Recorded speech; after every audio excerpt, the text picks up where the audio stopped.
Welcome, folks. How's it going? This is your boy Topher. I'm just waiting for Professor Longo.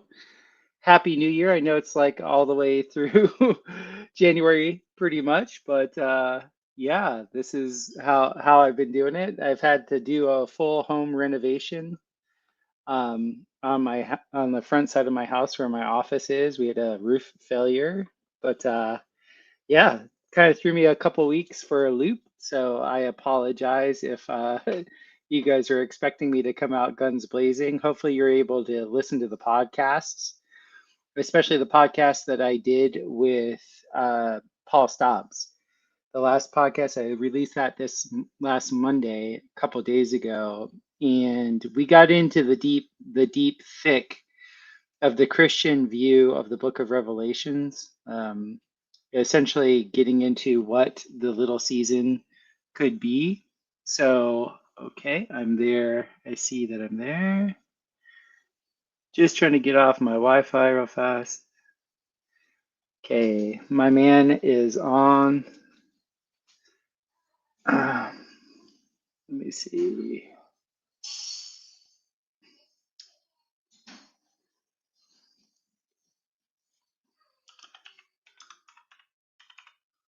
All right.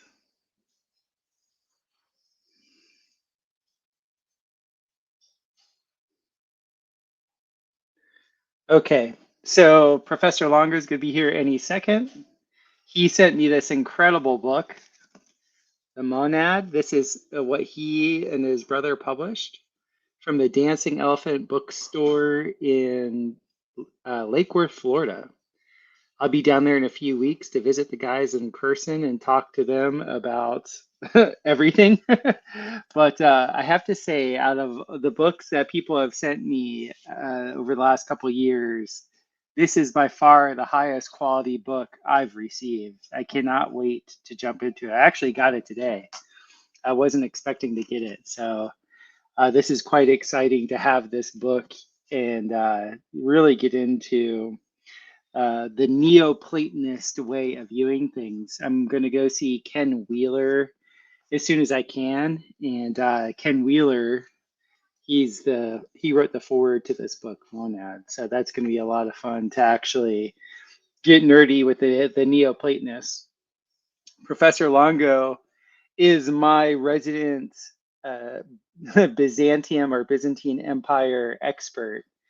And I figured I wanted to give a balanced view of the millennial reign of Christ because there was an actual historical millennial reign of Christendom that was in the East. It was essentially in Turkey, what we know of Turkey right now, Constantinople.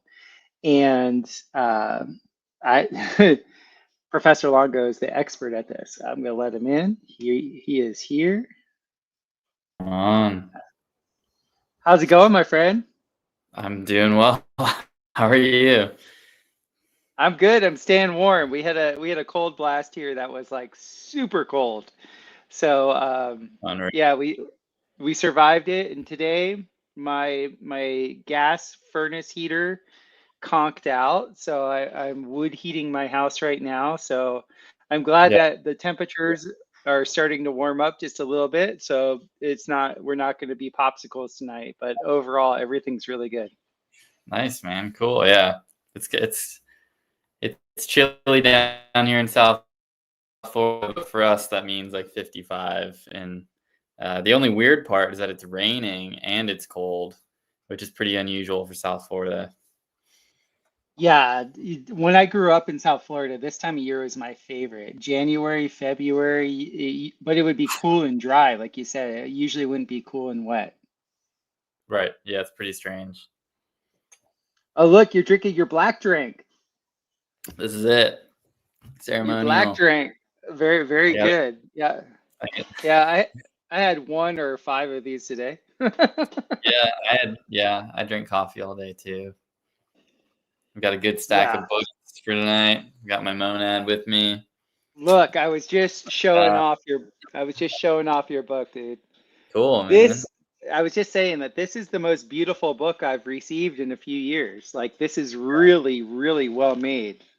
That's the whole point of the company. Like it's not a pet project. It's not like something that I just do for fun. Like we're trying to basically overhaul publishing because most publishers are trying to chase the customer to the bottom. You know, cheaper, cheaper, cheaper. Like, oh, they don't want to buy it. What if I made it cheaper? You know, then maybe they'd buy it. Whereas we're like, hey, like that game's over. Like these are luxury products, you know, Yes.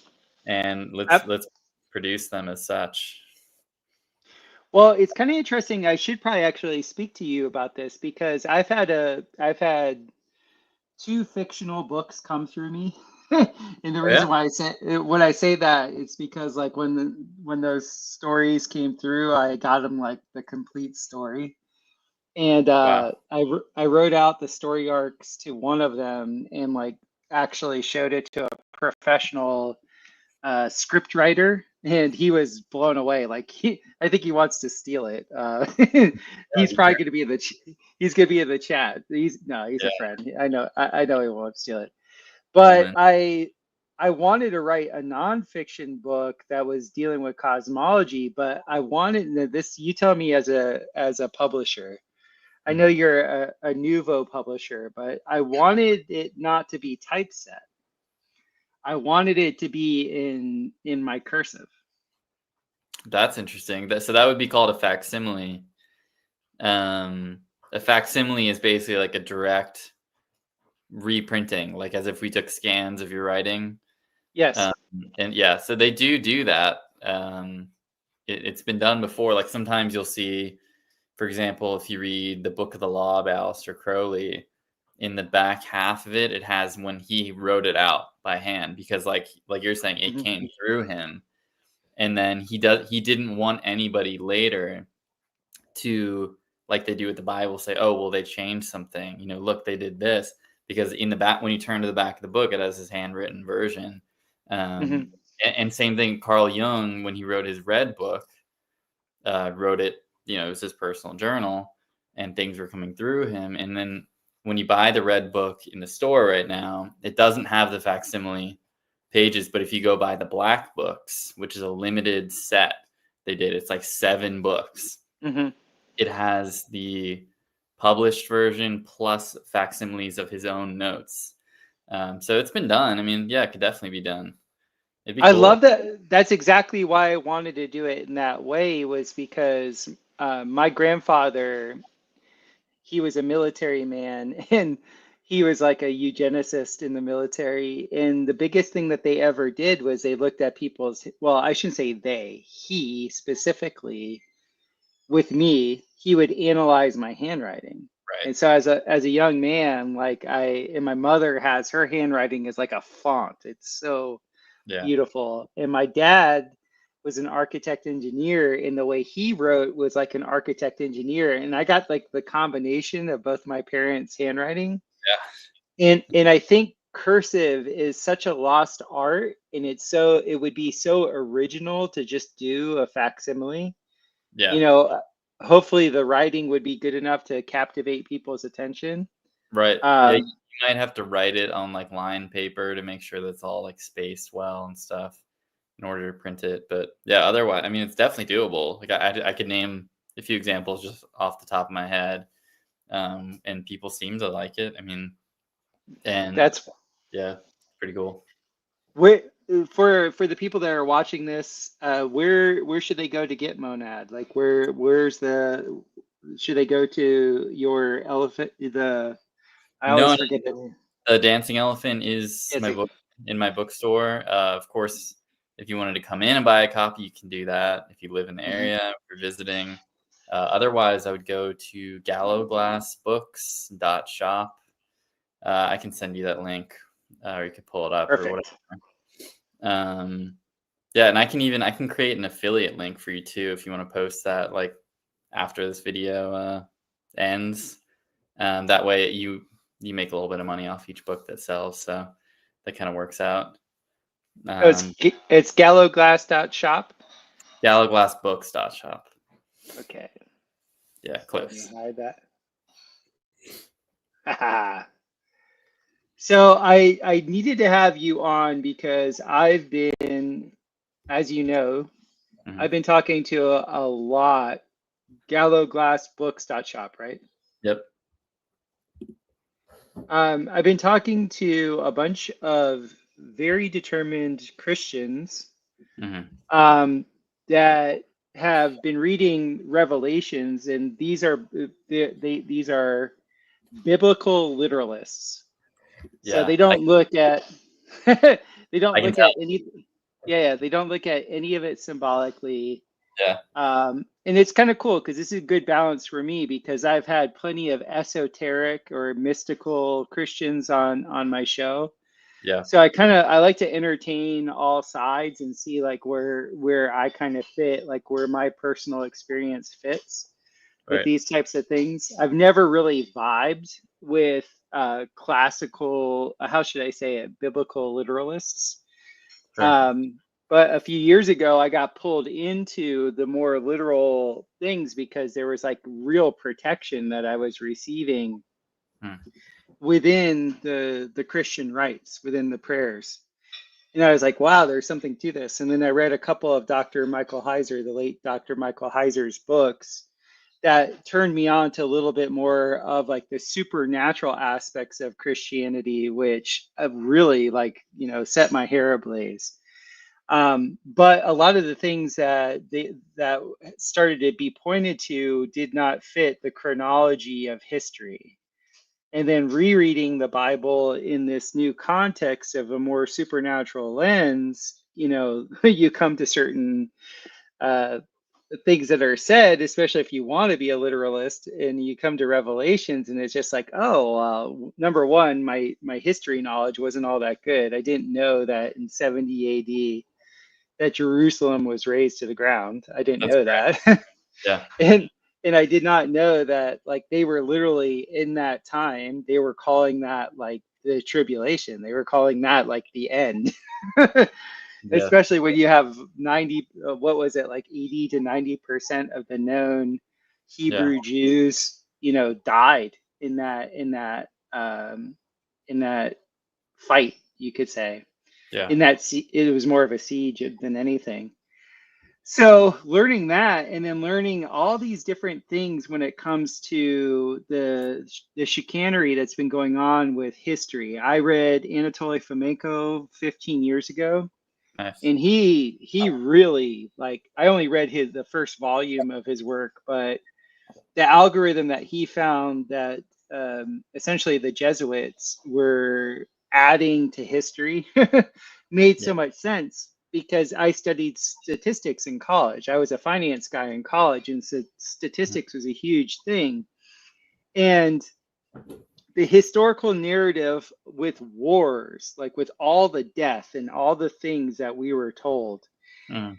just didn't fit the population curve, like how, like where population should be. And when he started to point out those inconsistencies and those anomalies, I was like, yeah. And then the big thing in a lot of the medieval, we would say, or like mid-centuries writing is you'll see that when they date things, they use he pointed out that they would use an I and then like a number 745 or an I and like 650 or something. They weren't putting a one.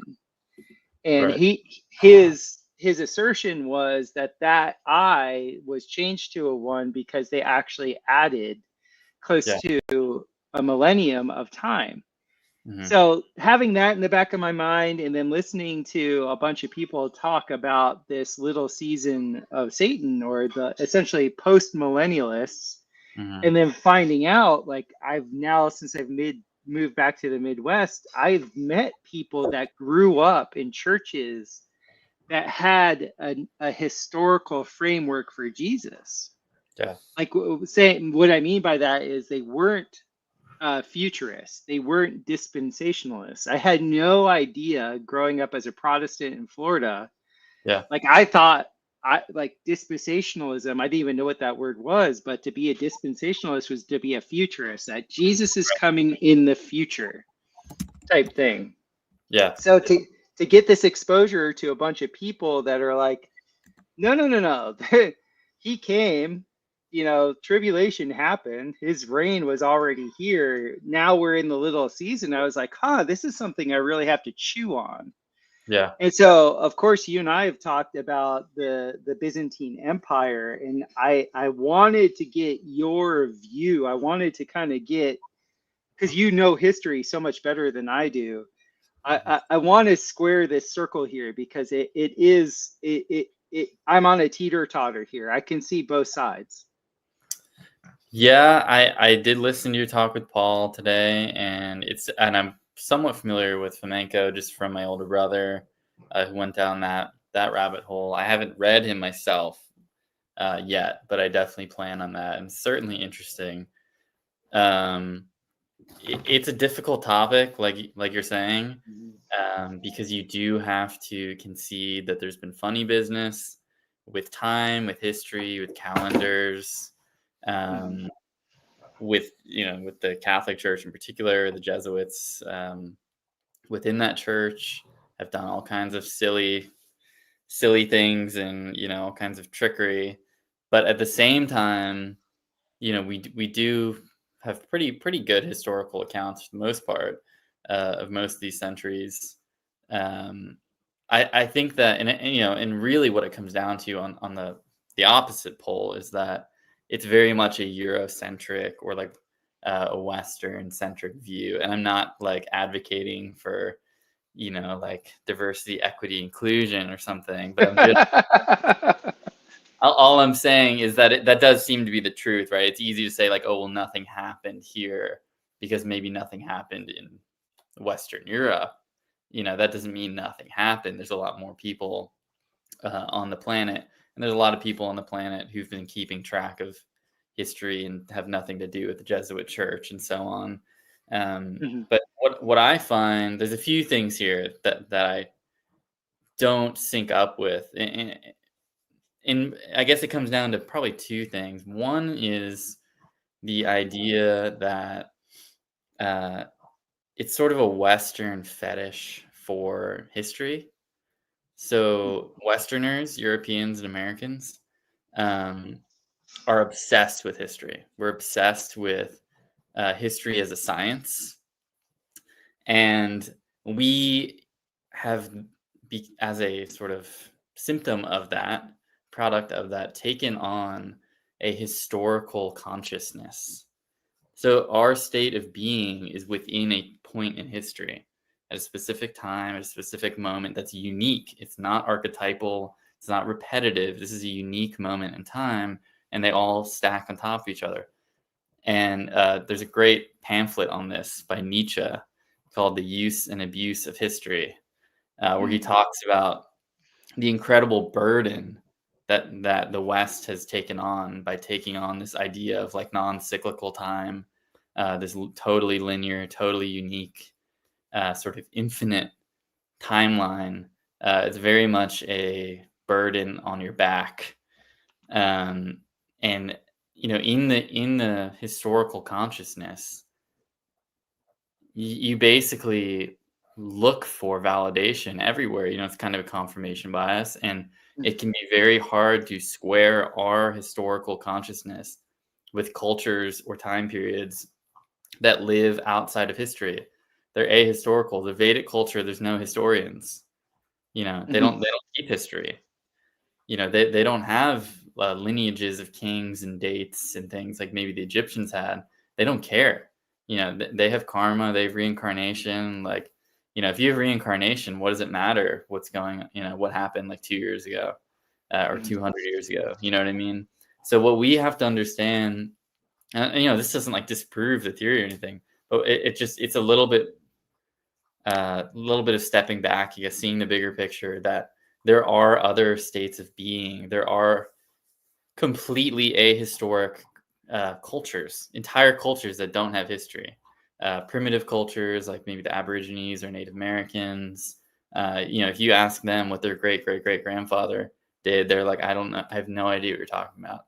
They're like, the history is not, it's an invention. It's a technology, and it creates a certain way of thinking. And what I see with a lot of this sort of biblical literalist stuff, when they're trying to go back and debunk things or show that, history was this or that. I see a lot of taking the historical consciousness and projecting it onto time periods that were sort of ahistorical. So, we could look at India or a different history as a product of materialistic consciousness. Yeah, that is true. That's why I said history as science. And we could look at other cultures that don't have history, whether they're ancient cultures or even modern cultures, like I said. And we could, as Westerners, look at them and say, oh, well, nothing happened. Like, oh, well, they didn't write anything down for 200 years. That means nothing happened. And it's like, no, you don't get that your consciousness, your historical consciousness is not the same as other cultures, And so there are plenty of civilizations, entire civilizations that barely have history at all. The Greeks, up until, Thucydides and I think Herodotus, up until then, didn't have history. There's hundreds of years, no history. The Celts, the Celtic people, no history at all. Write anything down, no dates, no anything. They did have mythology, and mythology and history are completely inseparable in that consciousness, in that form, in that way of being. There's no difference between history and myth, because whatever is preserved as myth was probably at one time historical, but everything historical about it has been polished away by time. Carl Jung, this is kind of Jungian psychology, is that, let's say some crazy event happens, or we tell the life story of Christopher Gardner and we tell it orally for 200 years. That game of telephone, the way that our minds work, the only things that stick are archetypal things. Anything totally unique or just overly detailed, we just get rid of it. When I go to tell the story again, I might even embellish on things, or I might make things more archetypal. And so that mytho-historical consciousness is pretty interesting. It's totally foreign to the Western mind. And I see a lot of that being ignored when I see these kind of like whatever historical revisionist type of people. They don't even seem to have an understanding of non-historical cultures. Like I said, even the Celts, they're Western, they are European, and even they don't have history. If you go up to a Celt and say, was King Arthur a real person? Like people still ask today, was King Arthur a real person? The answer is it doesn't matter. Like there's no, they're like, what do you mean real person? Like he is King Arthur. He is a myth and probably was historical, but the myth, the archetype of King Arthur is so far probably from what he really was that it's completely irrelevant. So things like, that kind of upsets me a little bit when I see that there's not really a deep understanding of history in terms of consciousness. They're looking at it completely as like almost like mapping out something, not really understand like the art of history keeping, of myth, where they intersect and things like that. More of a deeper understanding, because that can lead to understandings of blocks of time where maybe not much happened. It's like, well, plenty was probably happening. They just don't care to write it down. Like that's, Well, the big thing that the reason I really got drew into this whole millennial reign thing is I'm a builder. Right. I build very unique domed structures and weird things that are very, very rare. Right. And I'm talking to maybe a dozen professional people like in the Western world that do what I do. So I'm used to a type of skill set level where it's not the norm. Okay. Right. And I look at these massive Romanesque buildings and then Gothic buildings. And what makes zero sense are the timelines that are given relative to the resources, relative to roads and transportation, relative to population. Mhm. Like it makes no sense. And especially with some of these buildings I've been in, some of these cathedrals and capitol buildings, they're a different consciousness. Yeah. So what I'm trying to figure out for me is, how did those buildings occur? Yeah. A lot of those buildings were not built by wage slaves. Like, I took paid tours of cathedrals when I was in Europe, and the stories that they fabricated, they were of total fabrication. Right. Yeah, that I agree with. So like I said, I guess I'll wrap up my second point and then answer what you're saying before I completely forget about that. The Yeah. second point was that in the Tartarian kind of space, with some of these people, you start to see the biblical stuff intersecting with the Tartarian Yeah. stuff. Hmm. The issue that I take with that, not that there's like no truth to it, like great mysteries, like you're talking about, cathedrals are unbelievable mysteries. My issue with it is that, again, they're sort of operating as like Victorian age anthropologists. A lot of the Tartarian community is operating on a 1800s model of human history and the human consciousness. So again, like the material aspects they're talking about seem, totally accurate. The issues that they're taking with, or sort of the anomalies. But my issue is that they have not caught up to uh, Rupert Sheldrake, to Carl Jung, to understandings of the mind, because once you start to understand those things and you see that we have a collective unconscious as mankind, all of humanity shares some kind of well of imagination, some kind of overmind, undermind, I don't know, at a very deep level. And you start to understand how these fields work, that, if the Romans come up with, because people will say, well, how did the Romans, build these types of buildings, and you find them somewhere else. And, is it possible that they literally went and built them? Sure. Is it more probable, given our understanding of consciousness through Jung and people like Sheldrake, that information can very easily pass from the field of my mind, this non-local field, to the field of somebody in South America? They can be picking up on knowledge that has now been deposited into the human well, the human treasury, and it can pop up somewhere else without me literally having to go somewhere and tell them that. You know what I mean? I don't have to go to Brazil and be like, hey, this is how you build a roof, or like this or whatever.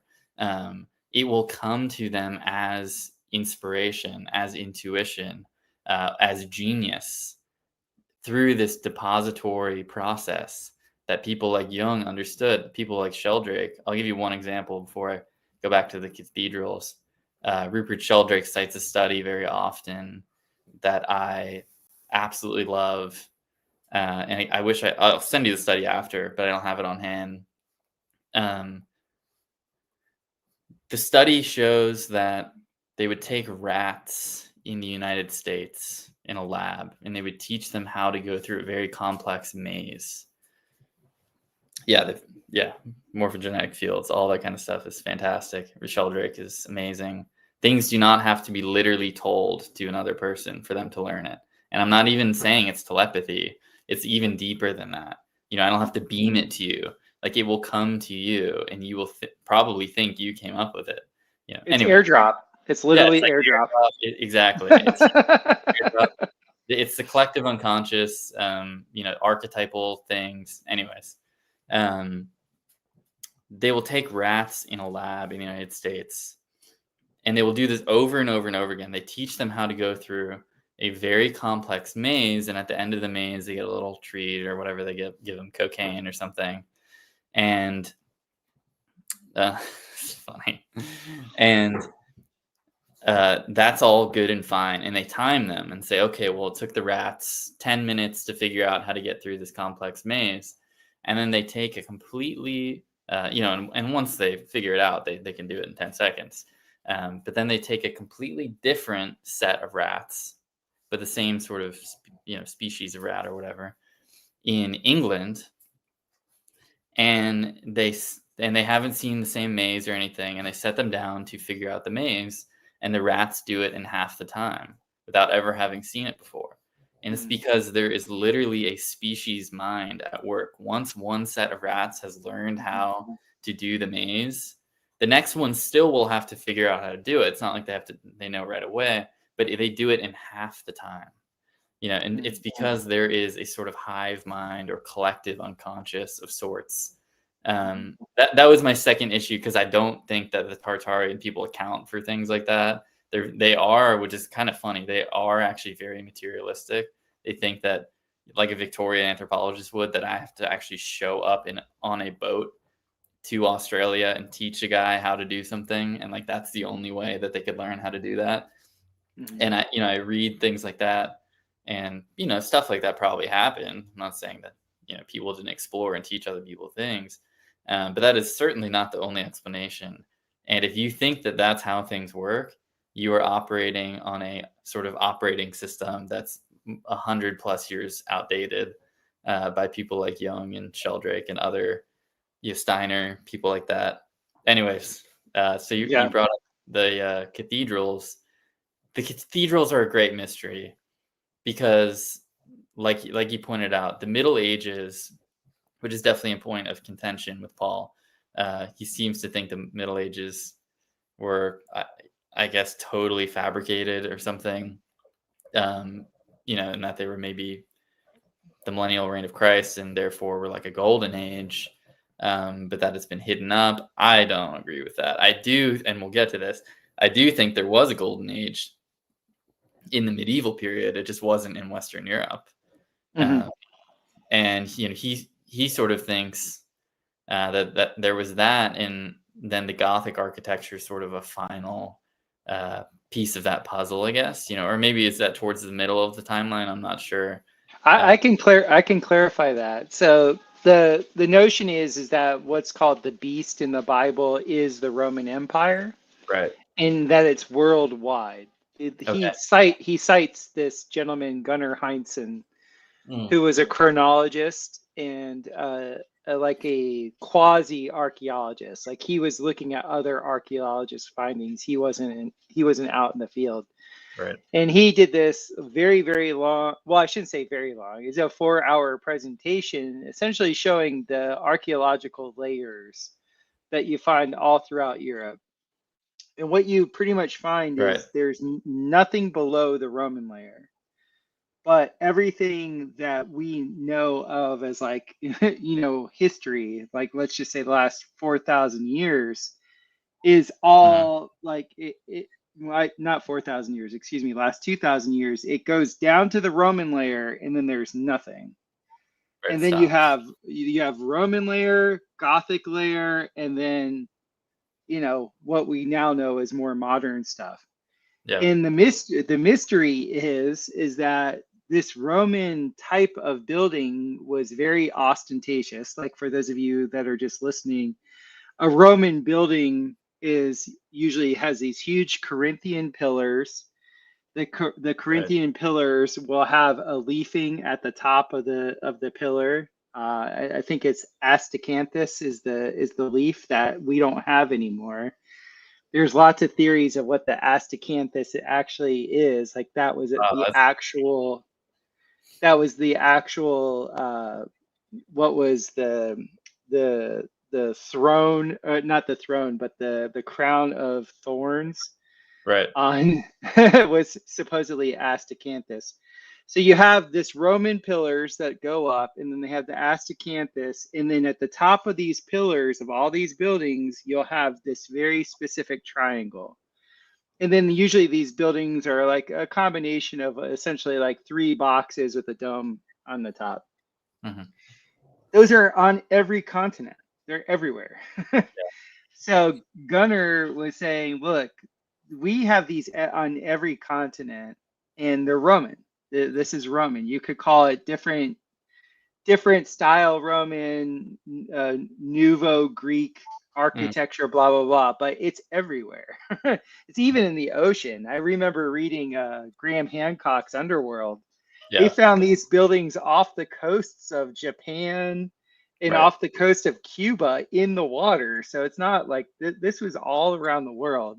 Right. This building style, which are in the United States, which is kind of leads into your brother's work, which really got me really thinking about this. Like your brother asserts that more than likely the Gulf of Mexico and Tampa was where, Noah pushed off. Yeah. And the North America was the world before Noah. Like the North America was like the Garden of Eden to Yeah. begin with, which I actually really dig what your broham is saying, because Yeah. that makes a lot Yeah. that makes a lot of sense. And then this also ties into the fact that you have these incredible Roman architecture Yeah. everywhere. Like in Montana, just to give you an example, we're told settlers didn't make it to middle of Montana till the late 1800s. Mhm. You look at when they said they completed the Capitol building for the Montanians, however you want to call them, Yeah. and you see that building, it's like the 10 people that lived in Montana wouldn't build that. Yeah. It's ridiculous. It's just like my friends and I were like, we should do a skit with how lazy we are, because like we Yeah. get a few extra hours in a day. Yeah. We're not fighting a two front war. We're only growing like maybe a fifth of our calories. We could bear. I think that our, a lot of this, like I kind of talked about with the historical stuff, and it comes down to the cathedrals too, is priorities. Like if you're really that devout of a Christian, then why wouldn't your entire area come together to build these cathedrals? How they figured out how to build all the stuff, I have absolutely no idea. It's the work of genius. I think that human genius can't be understated. I agree. And it's certainly interesting that basically up until Giotto, Giotto, he's a very early Renaissance, late Gothic painter. Up until Giotto, all artists were anonymous. Basically worldwide, the idea that a artist or architect or sculptor, whatever it was, whatever they were, had a name attached to them, or that it was credited to them, is an invention that's about 700 years old, which is also pretty interesting. And that does not help us with these mysteries. If anything, it adds to the mysteries, because we don't know who built the cathedrals, who sculpted certain things, or who designed the Parthenon, or whatever. We don't know. Who was working on the pyramids. They seem to write down what every pharaoh had for breakfast, every day, but they forgot to write down who designed the pyramid.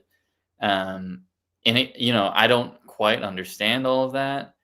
What was happening? I'm no expert on architecture, but it's certainly interesting. And Rudolf Steiner sees it as a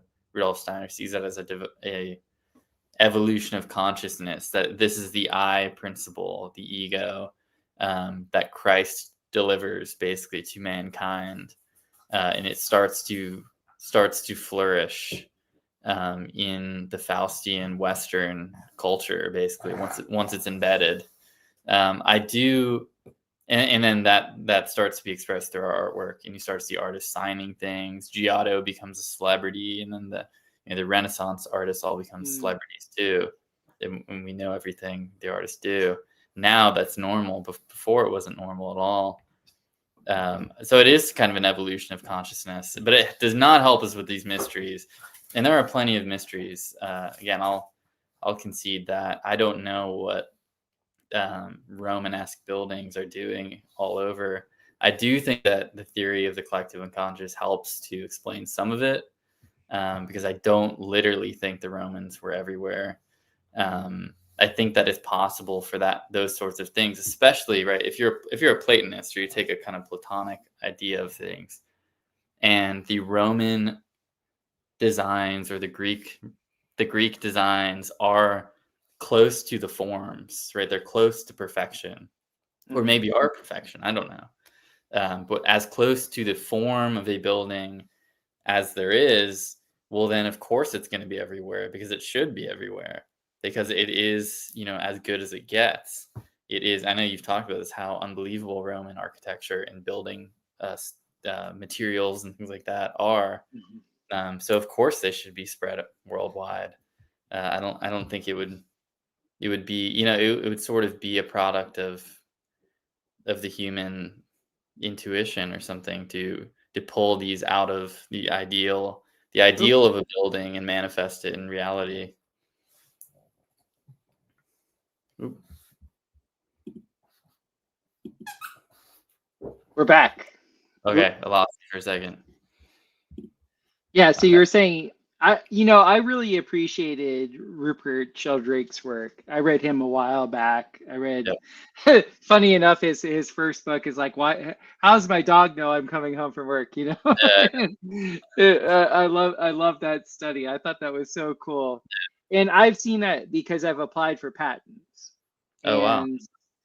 and when you apply for a patent, any good patent attorney will tell you, like, time is of the essence, because if you've had the idea, more than likely somebody else is racing to get the patent also. And Right. I have found that to be true for myself. And you also see this, I think, in media. A good friend of mine, he's a famous comedian, and of course there's lots of poaching that goes on that people don't want to talk about, but he will even admit that it's like when you're riding the zeitgeist, when you're riding the emotional wave of things, I see it as a very Neptunian energy. I it agree. will it will come through, and certain receivers receive it. Like, we know our brain isn't, we know our mind isn't in our brain. We are in our mind. Yeah. So if your mind and your memory are non-local, meaning local, obviously meaning it has a direct like Cartesian point, a location. If your mind and memory are non-local fields, where do they end? Right. And the Mhm. question, there's no answer. We don't know. That's the whole point. And so if we don't know, how can we be asserting that somebody would literally have had to be in a certain place to teach someone something when it's very possible that these are shared ideas? Like you said, a calculus was invented by two people at the same time. Mhm. Um, the Darwinian theory of natural selection, evolution, I think was three people all had the idea and were working on it at the same time. Mhm. Darwin won out, unfortunately. I, I've But had I've had I've had a couple podcasts with people where, because there was something that, because I could write, and I yeah, could I've like I told you, I've written two things in my life that were fiction, that I thought were fiction. yeah, And where I was going to in my consciousness was, I want to write something completely novel. yeah, Like, my impetus to write was because I was just kind of tired of the dross that was that I was seeing media come out with. It was like the same script over and over and over again. yeah, So I would write these books, and within a few years of after writing them, I found out that what I was writing was actually true. Like, I was writing it as exactly, yeah, fiction, but this is to your point. It was just, I was going there. I was letting myself open up to that frequency range. That frequency range populated my consciousness yeah, with data, and then it just happened to be that data yeah. was, it was True. already there. It was already there. That's what So I really think one of the core issues of our misunderstandings of history or of the mysteries of history is that we don't think weird enough.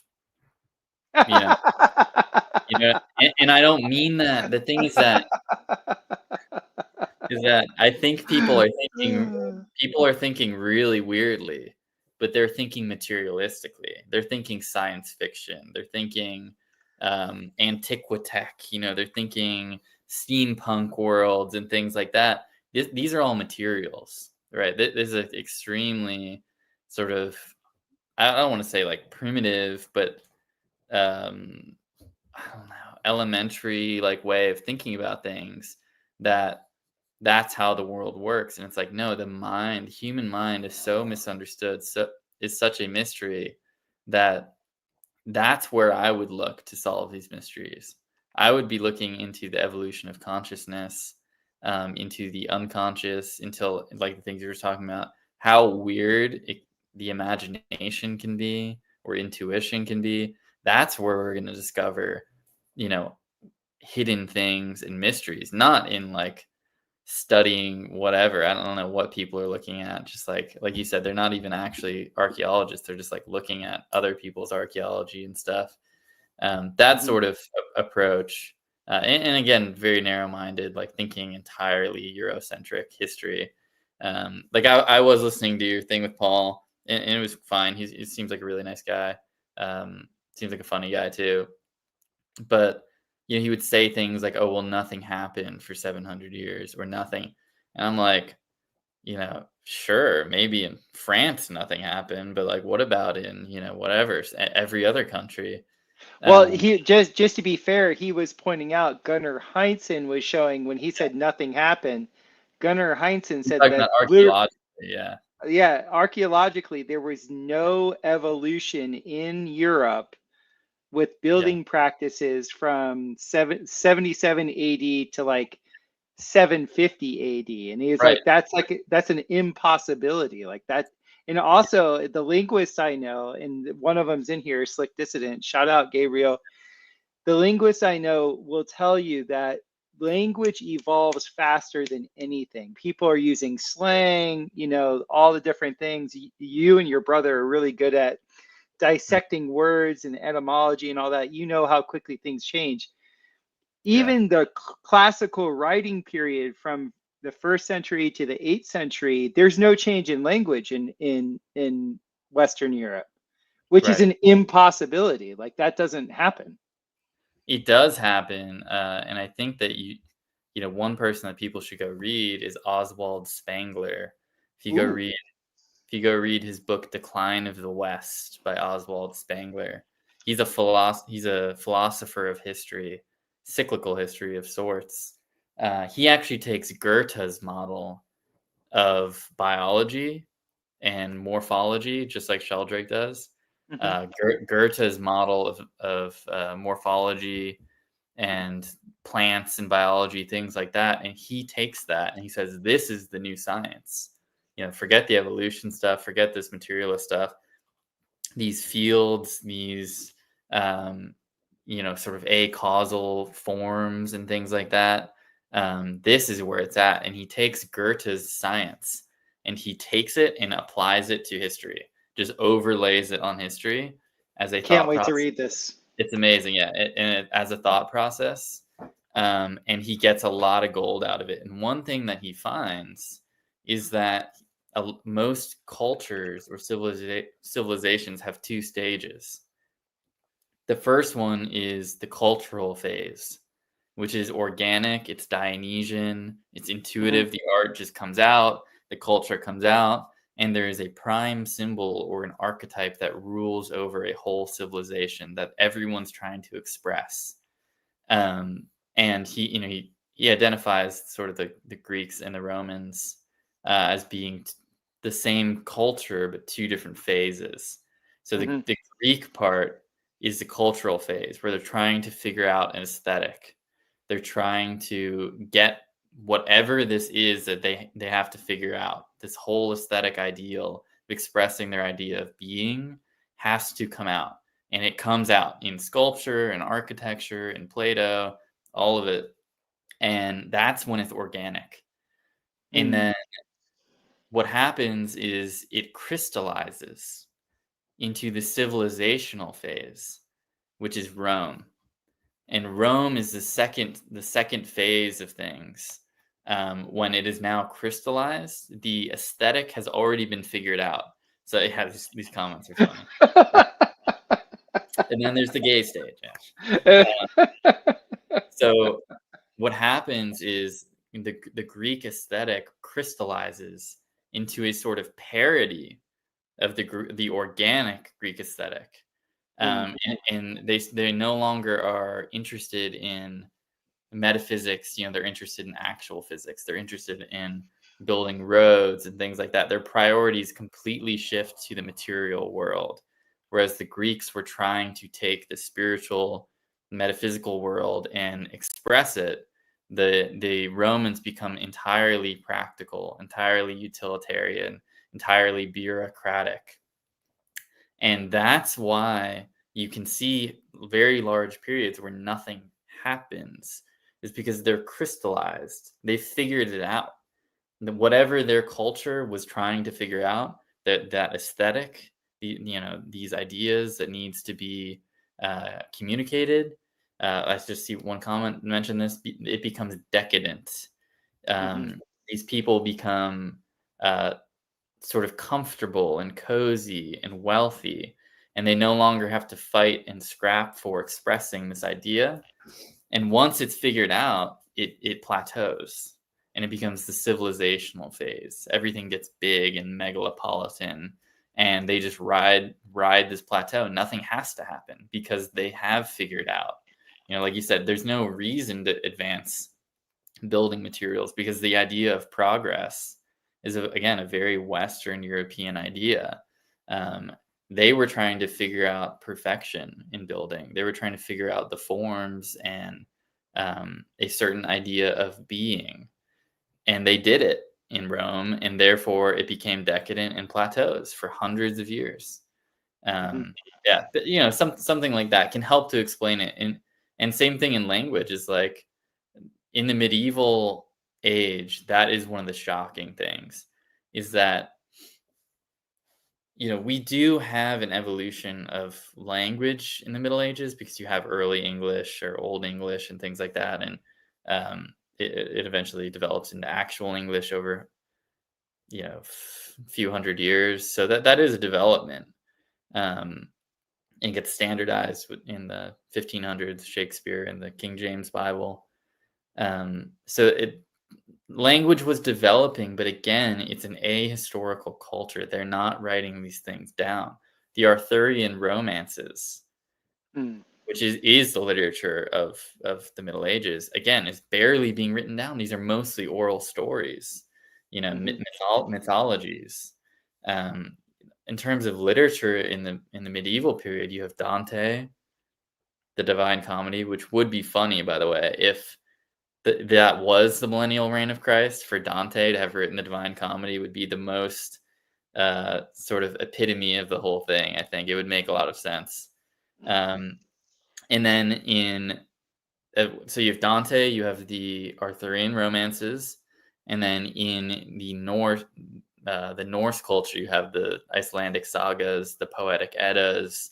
All those sorts of things are medieval in origin. So there was stuff going on, but it's still mysterious. The Middle Ages, this is where we can really get into the meat of things.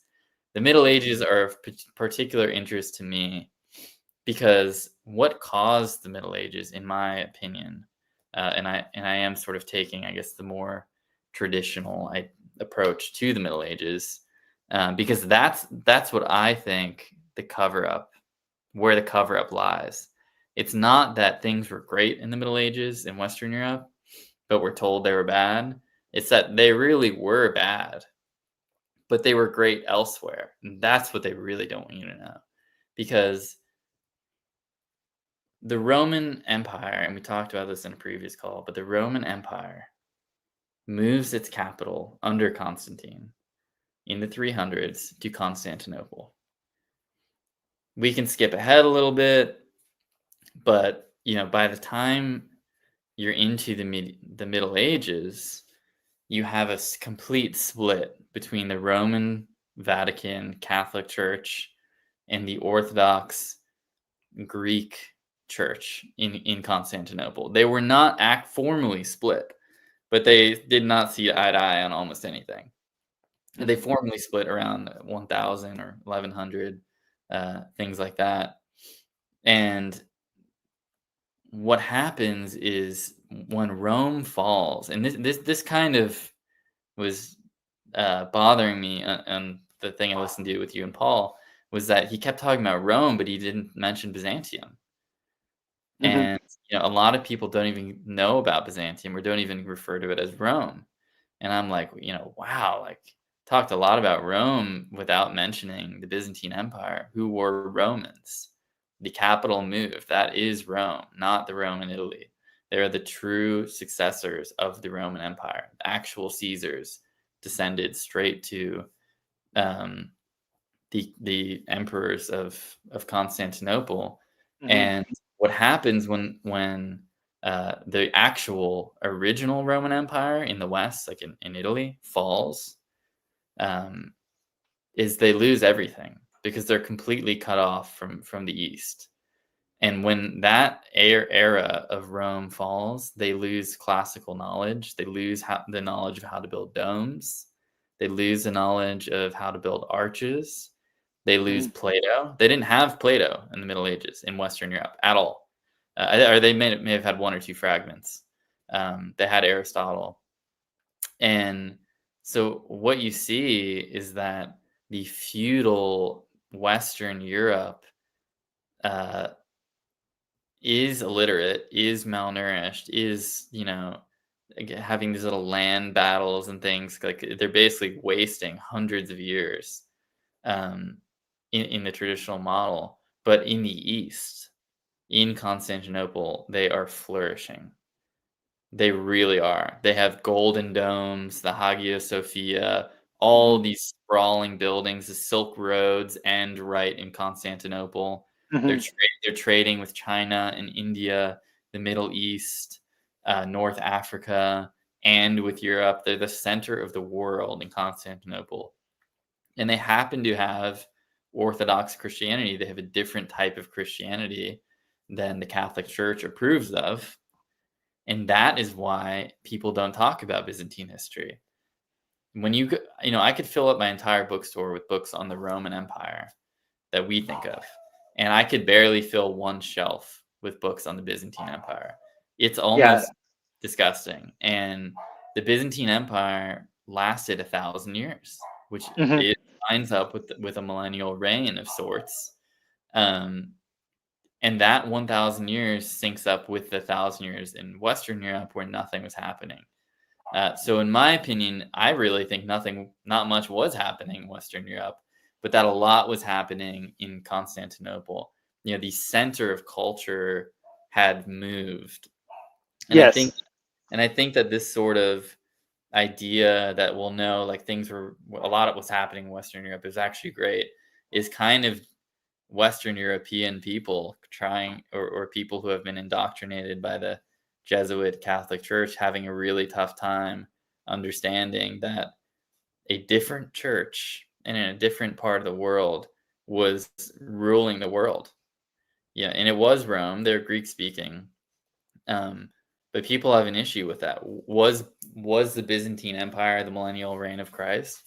I have no idea. I'll be totally honest. Uh, it's pretty interesting that it was 1,000-year reign, and the people of the Orthodox Church think that they are the true church, that they have apostolic succession, and that they follow like the original teachings and things like that, the liturgy. Um, yeah, it's an interesting topic. Byzantium. We've talked about this again on a previous call, but their technologies in their building and they had automatons, they had basically like steam robots and things like that. They make the Roman Empire that other people are thinking of, they put them to shame. I mean And it makes sense. yeah. And it makes sense that if the Byzantine Empire was as prolific as, well, here, let me back up a second. Mhm. Friends of mine have done that are experts in Roman architecture, in this, especially with Roman military architecture. They dissected the Great Wall of China. And they showed that the Great Wall of China was actually a Roman build. And that makes a lot of sense if the Roman Empire moves to Constantinople, moves to Turkey essentially, and you go slightly north and then you hit the Silk Road. Yeah. And as you head east to that, that's pretty much the line that the Great Wall of China was. and there's ruins of the Great Wall of China. I don't know the name of the mountains. I don't know if it's the Caucasus. I don't know my Eastern European geography all that well. Whatever that mountain range is, that it's not the Alps. It's just south and east to the Alps. Um, there's ruins of the Great Wall of China spanning all the way across, essentially touching the Pacific Ocean and going all the way over to the English Straits. So that would make sense that if you had the Roman Empire's locus was where it was in Turkey, they would Right. have the ports to go ahead and be a worldwide seafaring Yeah, people. they were. Yeah, they were on. So Constantinople is a peninsula. Constantinople is on what's called the Bosphorus.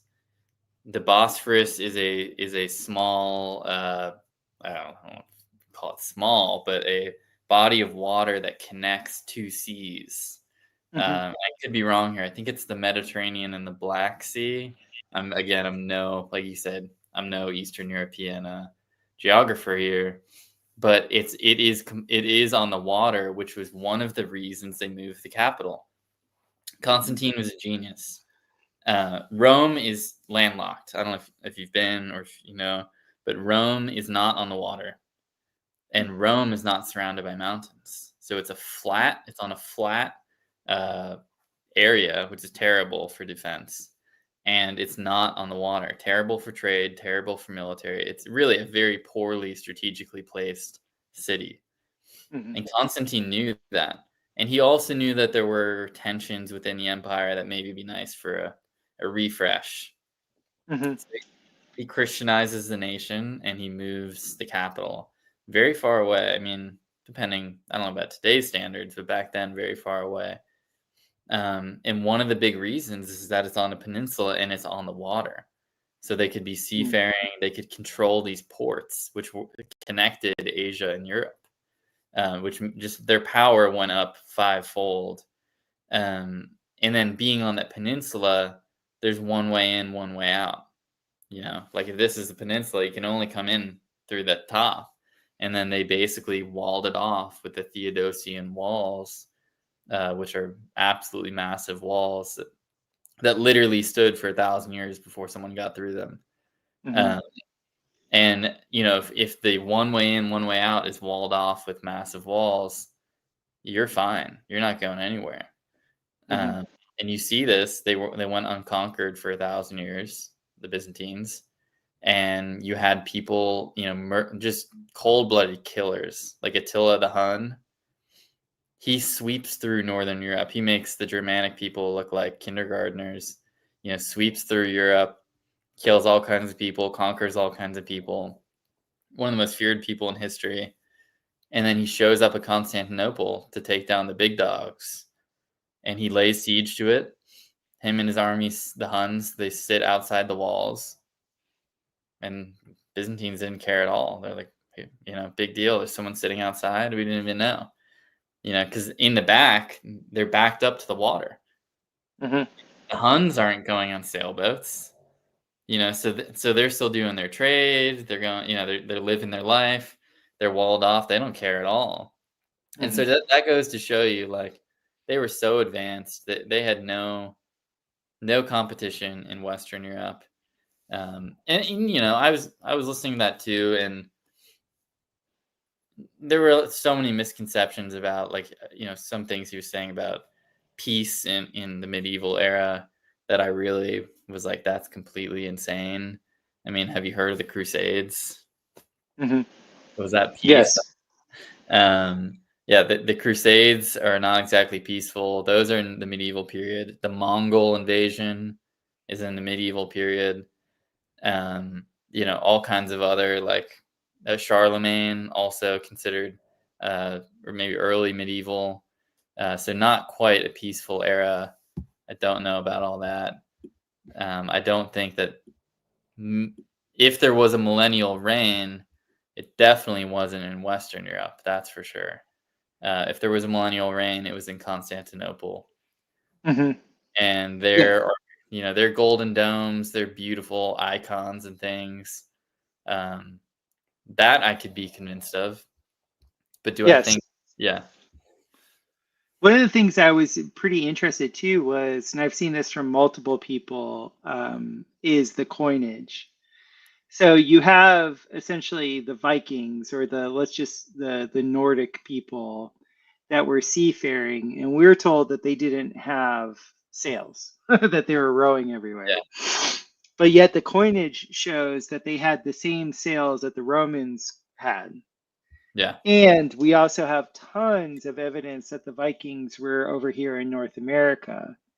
So what makes logical sense to me is any very large organization, they don't make everybody the same. They don't try and homogenize everybody. yeah, They say, okay, you got that area, you guys got that area, you all pay the VIG to the big guy.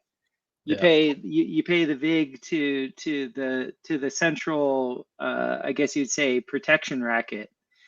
But you can keep your tradition here. You can do that there. It doesn't matter as long as the trade routes are good and the boss is getting his due. Everybody's good.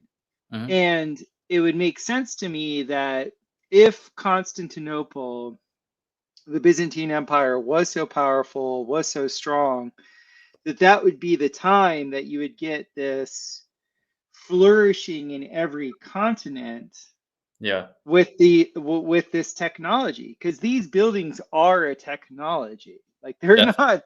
yeah, That's what I'm trying to like point out to people. It's like you don't build walls 4 feet thick just for fun. Like sure, you're building these things to last. Like yeah, you're trying to make these buildings last. Like you're not building them for the same reasons that we build buildings now. right. Yeah, It's well, like most. even on a metaphysical level, like you're trying to say, which I totally agree with, that they're trying to make them last on a material level.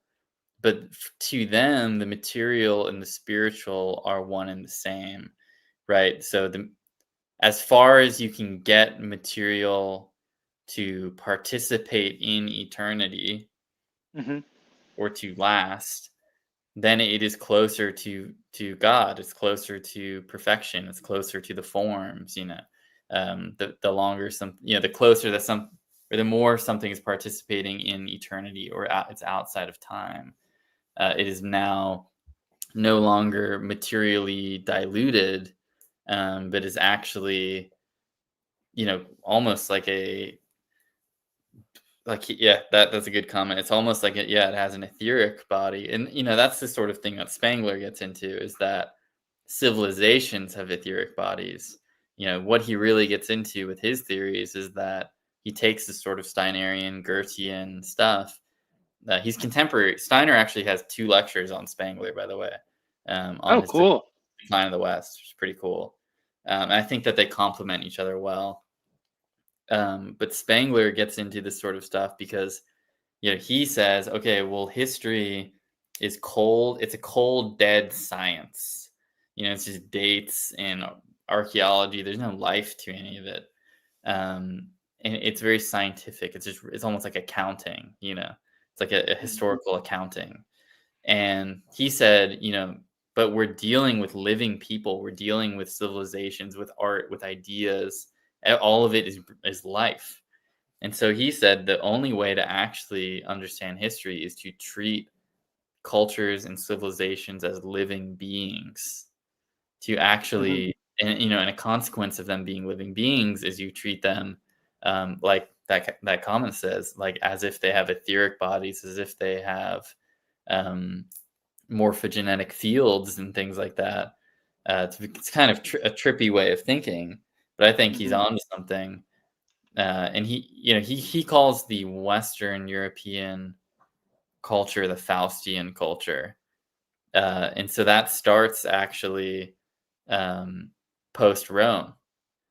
And mhm, in his mind, he says that the Faustian culture is ruled by infinite space. That's our archetype that rules over the whole civilization. is we are trying to express, or we are yearning for infinite space, for infinity, and that everything we do, whether it's Gothic architecture, he thought that was an ultimate expression of infinite space, or classical music. It sounds like Mm. it's in outer space when you hear classical music. And it's so big, it's booming, and there's 60 people playing, and it's just infinite. It's like we're trying to just explode like a big bang or something. And he thinks that that's what Western culture is all about, Western Faustian culture. And then, of course, actual space travel and things like that too are kind of part of the same deal. But yeah, he thought that the Byzantine culture was separate from Faustian culture, from Western culture. So he Mhm. views the Byzantines as almost part of the original, like, early Christian type of consciousness, like what he calls a Magian culture. They're almost like a Middle Eastern type of people. They're very hard to understand. The Byzantines are very strange. They speak Greek, but they identify as Romans. They are located, very cosmopolitan place. They have Arabs living there. They have African people. They have Asian people. They have Indian Mhm. people. And it's like, wow, like, this place is really interesting. I mean, I would have loved to have been a fly on the wall there, making Mhm. a, you know, I think there's stories of going in to see the emperor, and he had two lions next to him that are robotic. They Yeah. were they were metal lions that would open their mouths and blow out steam like a fog machine. I mean, what is that? Like, I mean, you don't even need the Tartarian stuff. There's already weird stuff in regular Mhm. history, you know what I mean? Like, the Byzantine history is a complete cover up. It's 1,000 years of history that actually, factually, I'm not saying that they're wrong with the Tartarian stuff, but this is like plain as day. You don't even have to go Yeah. digging. You don't have to speculate. Like, this really, there's 1,000 years of Byzantine history that really happened. Is super interesting, super advanced, and it doesn't get taught to you in school. Right. And there's barely any books on it. And you talk to people who are interested in Rome, and they barely know about it. It's been scrubbed from our education by the Catholic and later by the Protestant churches, because it poses a huge threat. That in the medieval period was when, I would argue, when the Catholic Church was at its peak, at its strongest. Mhm. It had the largest sway over the people of Europe. Um, and it wasn't a good time period. So how does that look? They Right. had they had the most control, and life was bad. Well, that's not a Mhm. good look. So they make you believe, well, life was just bad everywhere. That's just, oh, it's the time period. Um, Whereas if they taught you Byzantine history, you'd be like, wait, but in that same time period, that same 1,000 years, these Greco-Roman people were having the time of their life. They're completely flourishing. And then it would probably attract people to Orthodox Christianity, to be honest, because the Catholic Church really, it was a bad look for them, and they don't they Mhm. don't they don't want that in the school books. They don't want anyone talking about it, and still to this day it is covered up for real. What if Western culture was Faustian? What was Eastern European culture? Did that gentleman have Mhm. what did he call it? So, like I was saying, with a lot of Eastern Europe does still fall into Faustian, as sort of Mhm. at least the Christianized Europe. But when you start moving towards the Middle East, you're getting into the Magian culture. And in What's that? the Like magic? Magian, Like yeah, magic? yeah, basically, like alchemies, Uh, Arab culture, Arab, Jewish, and early Christian culture of the Middle East is called Magian culture, and its archetype, its prime symbol that rules that civilization or that culture, is the cavern. It's the ca- ooh, it's the cave. Of course, you have Muhammad in his cave. Plato's cave? You have Plato's cave, you have Muhammad in his cave, you have the domes, which are basically cave-like. You Hmm. have the interiors of mosques, which are also cavernous, things like that. Whereas they're they're like cave-ish. Whereas the interior of a Gothic cathedral is exploding out into the cosmos. It's infinite space. The stained glass windows take you, and the spires upwards take you to like a celestial realm. Whereas the inside of a mosque is it's like a tortoise shell or something. Did you hear how I was explaining that to Paul about the energetic resonance of the difference between the Gothic arch, which you have Yeah. behind you, Yep. Yeah. relative to Yeah. the hemispherical arch? Because it is energetically, one's female, the other one's male.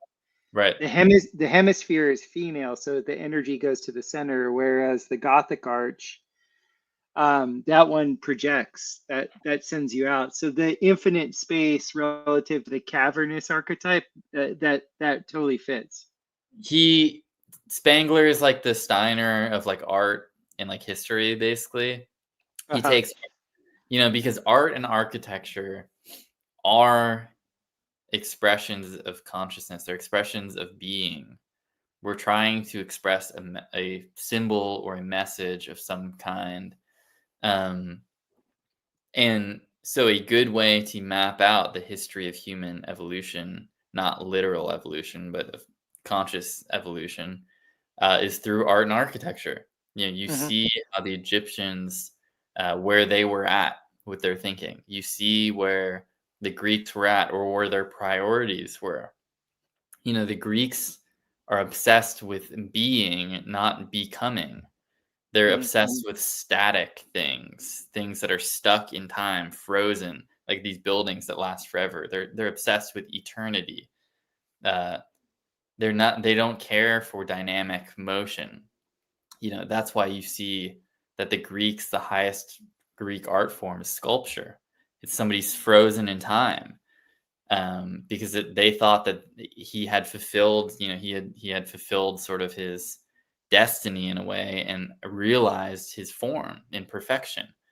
Mhm. Whereas in Western culture, in Faustian culture, we're obsessed with becoming, we're obsessed with motion, and we don't care about sculpture. To be totally honest, like once Faustian culture really starts to take off, it's all about painting. It's all about landscapes, emotions. Like landscapes a good expression of infinite space, because the horizon, and Mhm. the perspective goes on forever. It's kind of an infinity of sorts. You see us starting to paint ships and the ocean and just like Mhm. everything, all of that sort of stuff. Um, and we don't care, like to a Greek, their sculpture was primary. It was the most important, as well as architecture, which is kind of a sort of sculpture in a way. Sculpture and architecture are not too far off. Um, and yeah, well, we can get into that. The Byzantine title is not even a real title. Um, in Greek culture, because they're obsessed with being and we're obsessed with becoming, they're obsessed with sculpture. We don't care about sculpture. What's your favorite sculpture? You probably don't even have, you know what I mean? The, the It's thinking man until it was changed.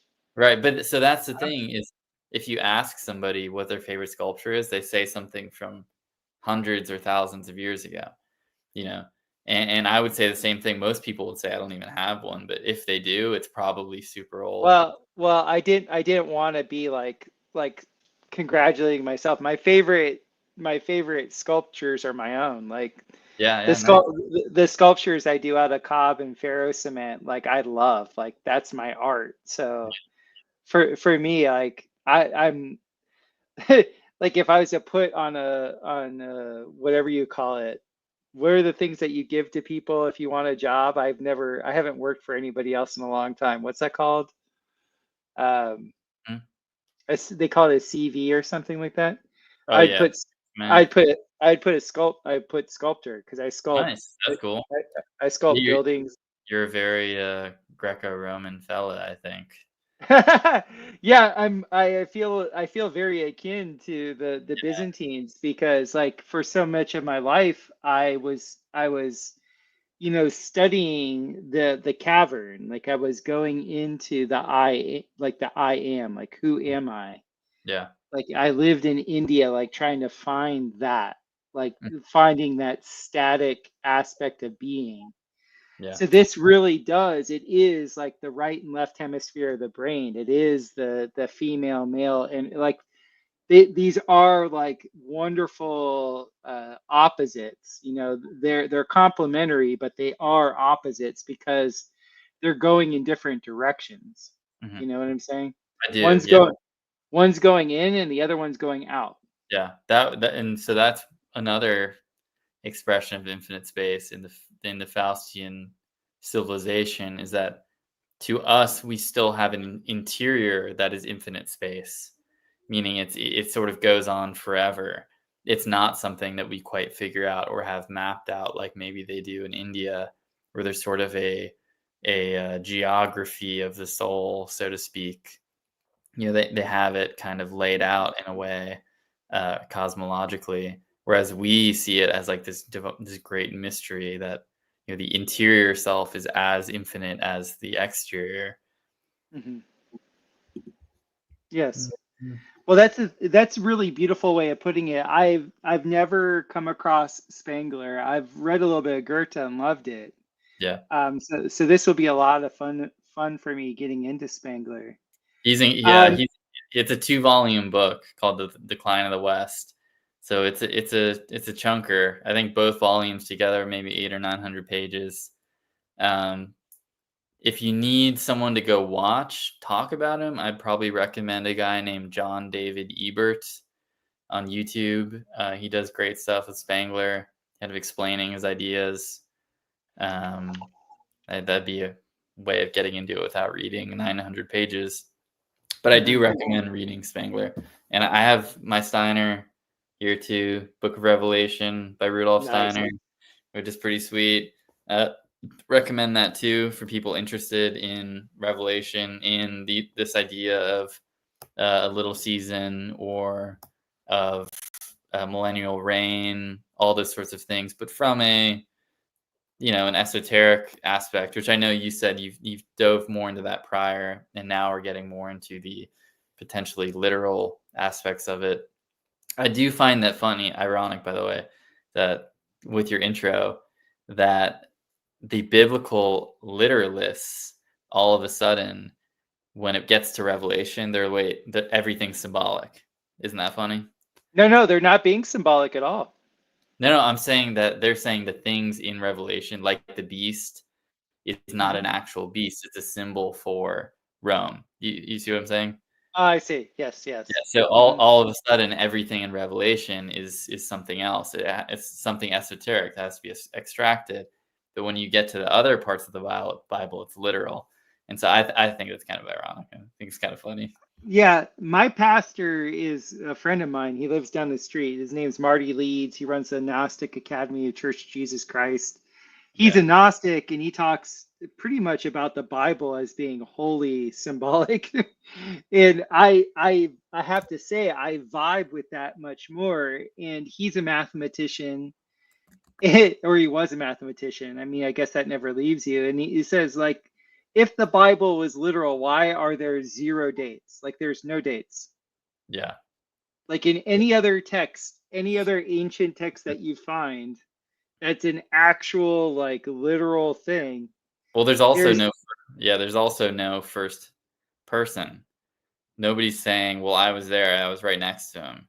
Even the right. Gospels are written in third person. He did this. This happened. It's narrated, but nobody's saying like, "Hey, my name's Shane, and I was there, sitting right next to him," or "He told me this."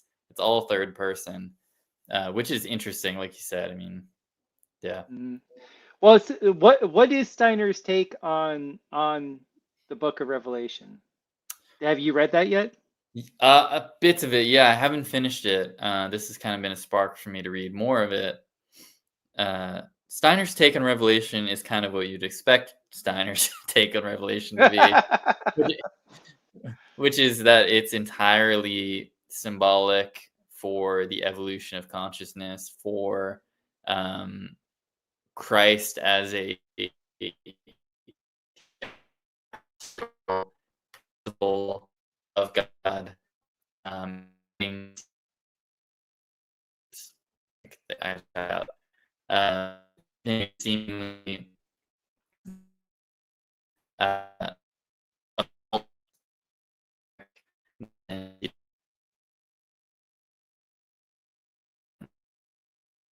you know, I could not. For like a minute, you were breaking up.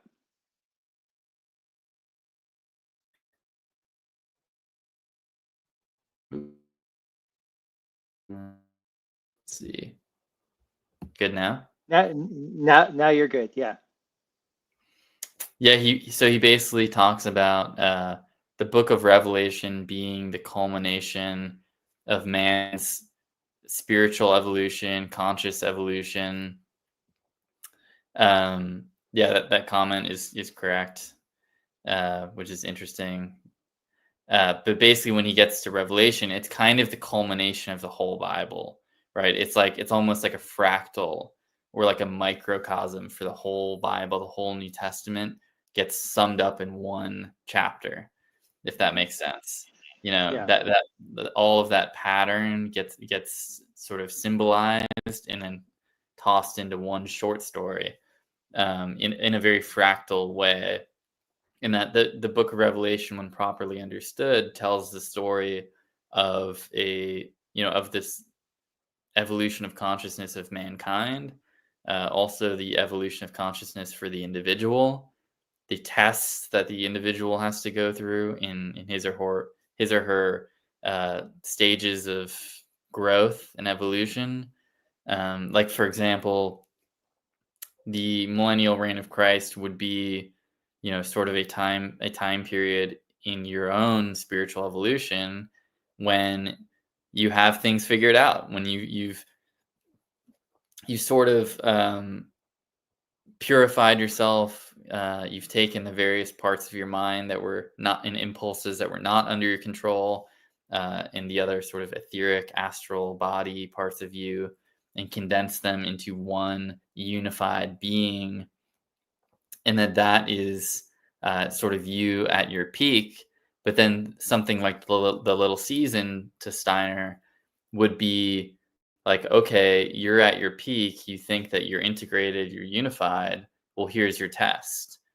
And that's basically what it is that the little season in the more esoteric interpretation is saying, well, if you think you've got it figured out, I'm going to unleash Satan and all of the, devilish temptations and tricks, and we'll see how figured out you have it. And we'll see if you can hold your ground. And if you can, which in Revelation, the church prevails, Jesus prevails, humanity prevails. If you can, then the end of the cycle is good. That things end in a good way, like they do in Revelation. Yeah, so it's more of a. I mean, he takes on two fronts. He's always taking things in various ways, but it's the sort of civilizational or human consciousness evolution, as well as the individual's path. As those two things are not entirely separate, but yeah, he analyzes both in this book, and they're pretty interesting. They make sense to me, at least. It loops back to what we were talking about before with how, a lot of inventions all happen at the same time. Yeah. Like with different people, it different people having the same invention. It's the same way I like my journey into Vedanta Advaita was very much that for me. I figured out the I am that I am Mm, is my surroundings. Now that sounds very codependent. yeah. But it was one of these things where it's like if I'm in a culture, if I'm in a specific culture and I'm in that interaction, I'm no man is an island unto themselves. They cannot, you can't try as you might to disengage from your surroundings, no matter what are going to engage with you. And so I found that out in very, very real ways. And the witnessing awareness that's aware of all these things, the sponsoring awareness it doesn't give a shit about what the actual inputs are. It's actually just Right. it's watching it all, and it's actually very neutral to it all. And Right. so it's that was at least the realization that I came to in my journey with that, where I got polarized more towards what Spengler is talking about with the Faustian Western mind is actually dealing with things with evil, like actually having to deal with evil Yeah. in dealing with evil and dealing with like some really messed up things, supernatural things and not so supernatural, just regular things. I found that there is something to the prayers and the prayer life of the Christian, and only the Christian that I could find, Mhm. because I was actually subjected to lots of different magi, like Right. everything from Raja yogis to like, I mean, like I've been in the thick. And Yeah. so like alchemists, like all the stuff. But there was something about invoking the name of Jesus Christ that would Mhm. clear all the cobwebs. It did not matter. And Mhm. for me, that's where the rubber meets the road. Does it work? Is Yeah. what I'm doing, does it work? Yeah. And then once it works, okay, once it works, then it's like, okay, now maybe if I have some time, let's figure out why it works. So Right. that's what this journey for me is like, why does invoking Jesus Christ, why does invoking that name, why does that command Yeah. so much power, so much authority? Yeah. Like, and like weird people in my life, like shamans from the middle of the Amazon rainforest, like literally shaking a rattle at me in a river saying, Jesus Christ is Lord, and this is his place. This is his. Like, I didn't ask for that experience. Right. Like, it wasn't like some Bible thumper from Arkansas telling me that. That was like some like little dude that doesn't know English telling me that. Like how does that even work? Yeah. So for Gotcha. me, I'm just Yeah. I like to measure things against my own experience. That could be too much of a Western mind.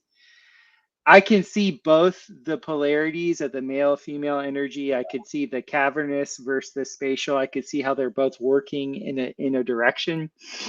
Yeah. Um, but there's something at least in my consciousness, and this could just be some conditioning that I was pre-programmed with that I'm unaware of. That's just like there's something to the name Jesus Christ that is literally, for whatever reason, in this plane of inertia, it is the like the trump card. It is like it just kicks ass in the spiritual realm.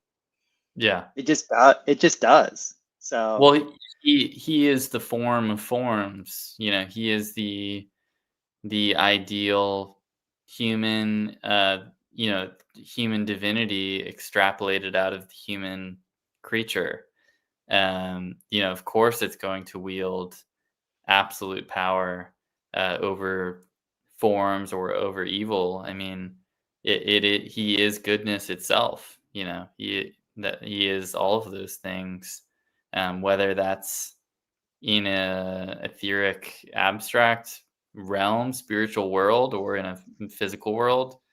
Um, yeah, I think I found similar things in my life where when rubber meets the road and you're scared or something things are going bad. It's something that we kind of all fall back on.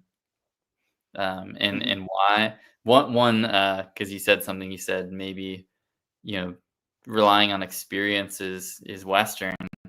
I I happen to know the first line of the book Raja Yoga by Swami Vivekananda off the top of my head because it's one sentence, and he's a Vedantist.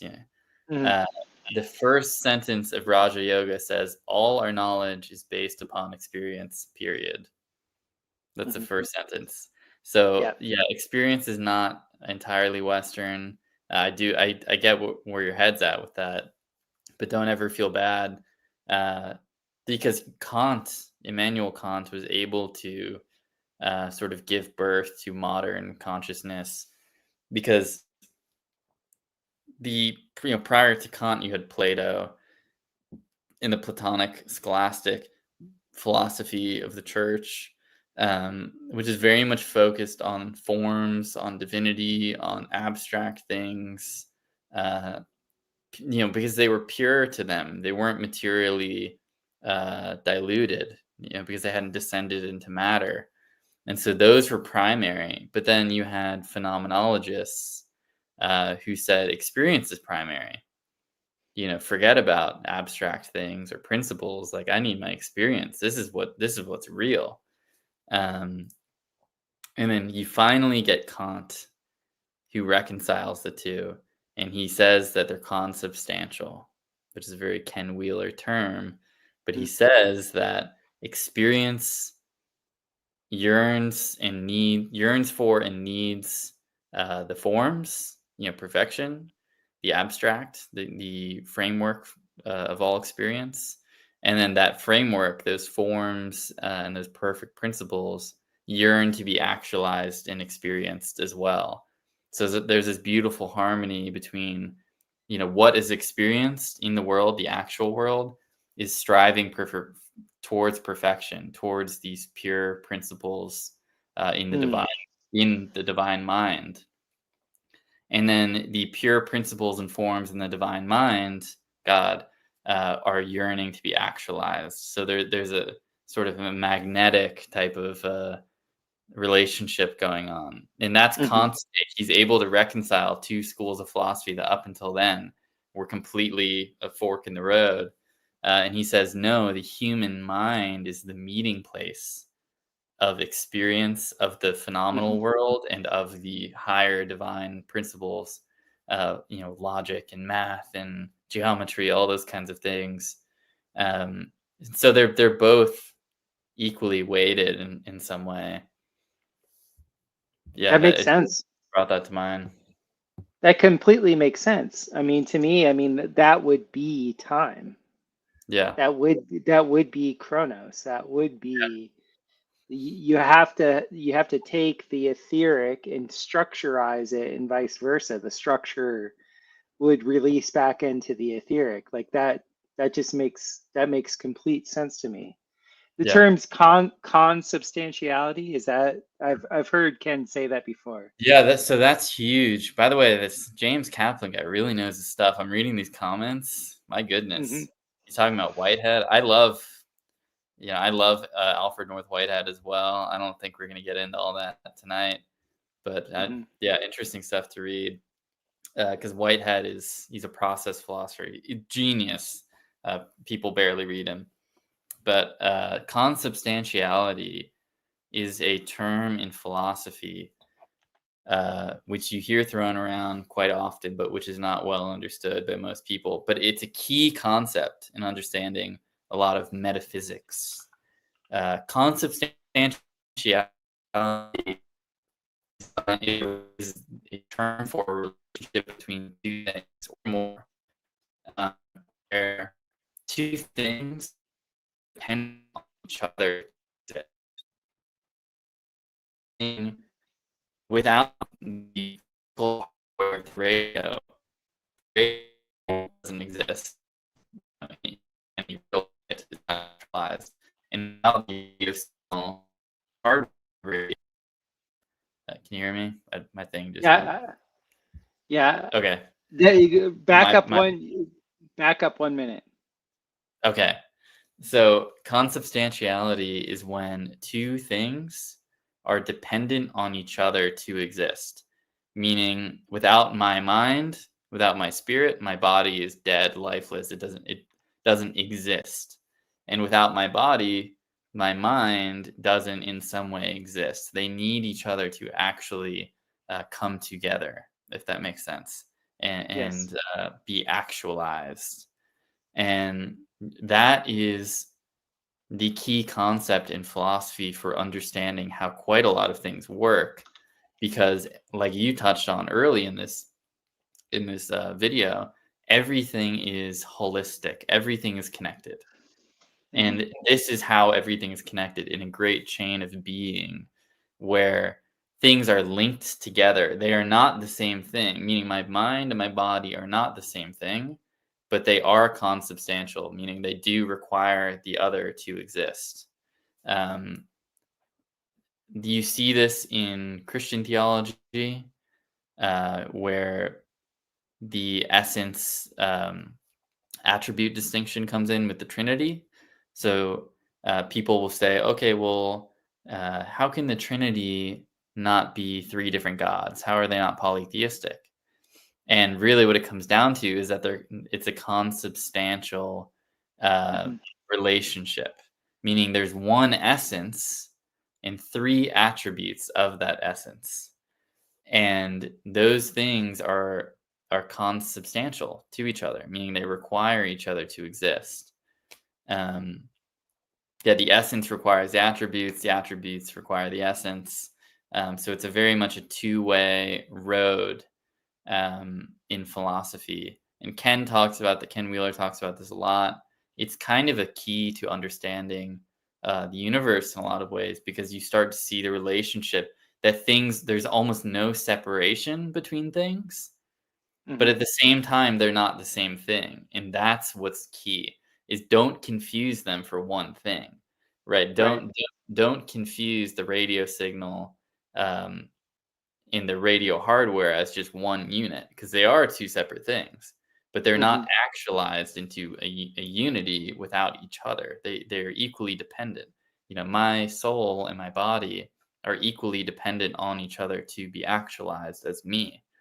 But Hmm. they're not the same thing. So it's like it's seeing through this kind of it's kind of weird, because usually you're trying to unify dualities. This is almost like splitting up into dualities, to be able to see how things are interconnected. Well, It's that I very mean that. interesting ways. Woo. Are you there? That peak's really high. I don't know what just happened. Like, So I'll fill in just for a second while your side gets there. The the peak of Vedanta Advaita is essentially the witness and the witness, what's being witnessed, they arise at the same time. That's the mhm, consubstantial aspect. Is like, if a tree falls in the woods and nobody's there to hear it, does it make a sound? That's like right, this age old question. And yeah, there's this whole thing where your consciousness, like, let's just say awareness. I won't make it personal. yeah, Awareness and those things that are to be aware of, they happen at the same time. right, In the right, in the core of the cavernous aspect of consciousness, the Vedanta Advaita is, what is that sponsors that awareness? What is it? right, And that goes into the question of who am I, which is kind of fun in the Bible. yeah, When God is asked, what his name is, he is, I am that I am. mm, yeah, Could there be like a more like, loop, yeah, the consubstantiality between the infinite Faustian mind and then the cavernous yeah, yeah, Eastern mind? There it right. is. It's right I there. agree. Yeah, totally a nexus of the two things. Yeah, and you hit it. You mentioned this early in the show, that nothing exists in a vacuum. Nothing. And that is basically the key of why consubstantiality, as a philosophical principle, is so important. Is because that helps to explain how things are linked um, without being dissolved into each other. You know how different levels of being, how spiritual and physical, how spiritual and divine, or whatever these sort of levels of reality are, how can they be synced without being the same thing? How can something, like you said, the things observed are dependent on the observer, and the observer is dependent on the things observed, right? There's not a causal relationship here, which is tough for Western people because we think in physics all the time. We think everything's caused, everything bumps into each other and causes everything else, and we can't see the holistic picture that everything is moving in sync. Everything is moving together in one movement, right? That not everything is causing one thing's a domino falls over and it just keeps going. There's a whole web of dominoes that are moving. This helps to explain sort of weirder things like astrology and things like that, which people mistakenly think are causal ideas, that like stars cause things.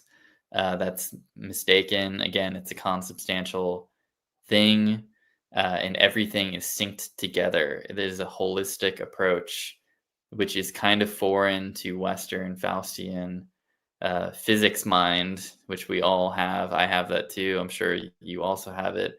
That's kind of a trippy. These are all weird I ideas, you know.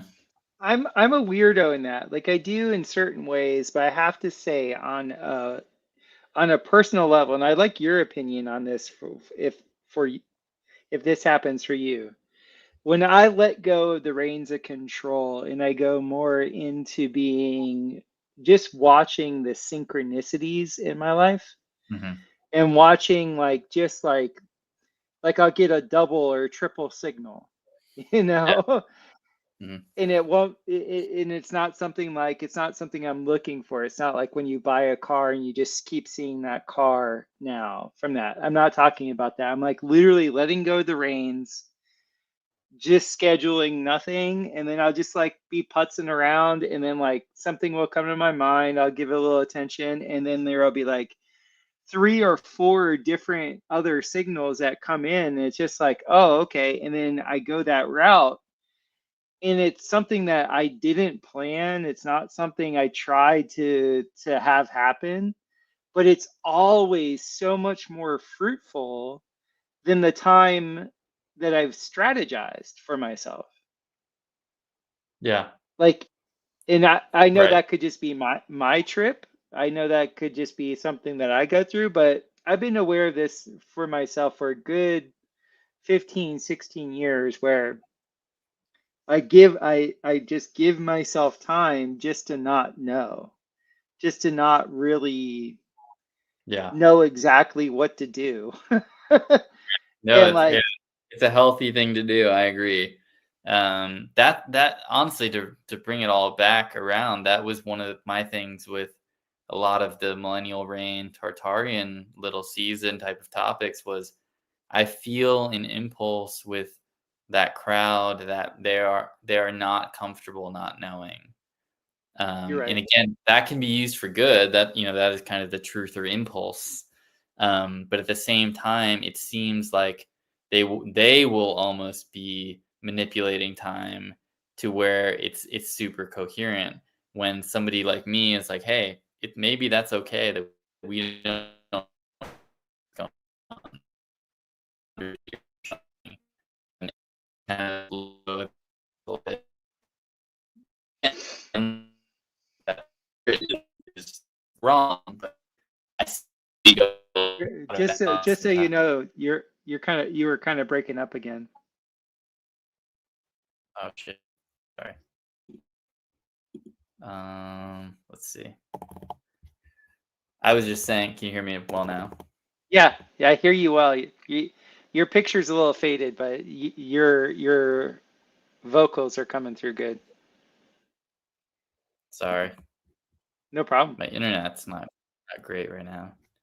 Um, I was basically just saying that I see that impulse towards having to know, this curiosity impulse can go a little out of bounds sometimes, where Hmm. it's almost like we're willing to project or manipulate things in order to know, instead of just stepping back and being like, hey, maybe we don't, maybe we don't know how they built the cathedrals or something, instead of kind of making up a narrative of how they did it, something like that.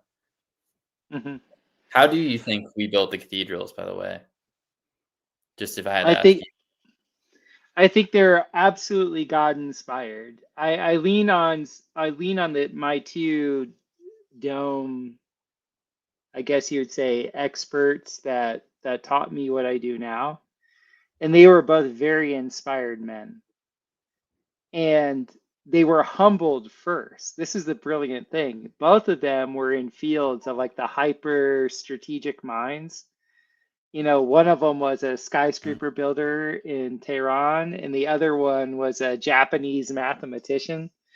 And both of them were categorically humbled by different events, and the dome came to them, like God came to them.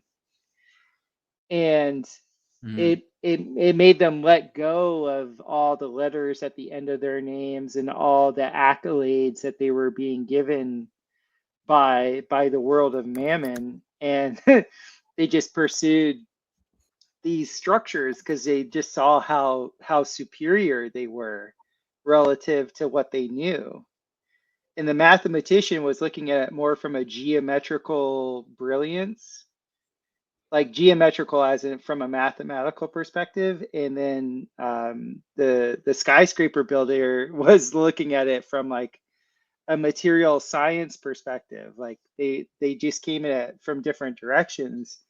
And mm. I know when I build domes, it was from humility. Like I got into it literally from like I can't build a box because boxes go away.